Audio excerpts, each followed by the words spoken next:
Good নুন বন্ধু, এখন আর সকাল নেই, দেখতে পাচ্ছেন চিংড়া মাছ এসছে আমাদের ঘরে ফুলকপি দিয়ে করব বলে। এত বেলা হয়ে গেছে, বাজারে গেছিলাম, বাজার করে এসছি, দেখতে পাচ্ছেন। আমাদের ঘরে তো লোক সংখ্যা কম, এই যে আমি দুটো চিংড়া মাছ কেটে ফেলেছি, হাতে ঝুলছে আর দুটো। আর দেখুন এই যে সমুদ্রের মাছ পছন্দ করি, তাই এই ছোট ছোট সমুদ্রের মাছ আজকে নিয়ে এসেছি। এগুলোকে কি মাছ বলে আমিও জানি না ঠিক, কয়রা মাছ মনে হয়, তাপড়ার ছোট সাইজ। এবার দেখুন বন্ধুরা, আপনারা কেমন কি করেন। আমি তো ফুলকপি দিয়ে চিংড়া মাছের ঝোল করব বলে নিয়ে এসেছি।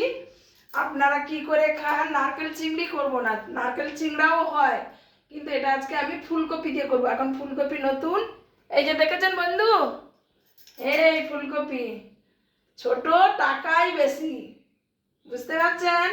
কালকে তো বৃহস্পতিবার, নিরামিষ, আজকে এই চিংড়া মাছ দিয়ে ফুলকপি করব, বুঝতে পারছেন বন্ধু। এখনকার মতো রাখি, পরে আবার কথা হবে।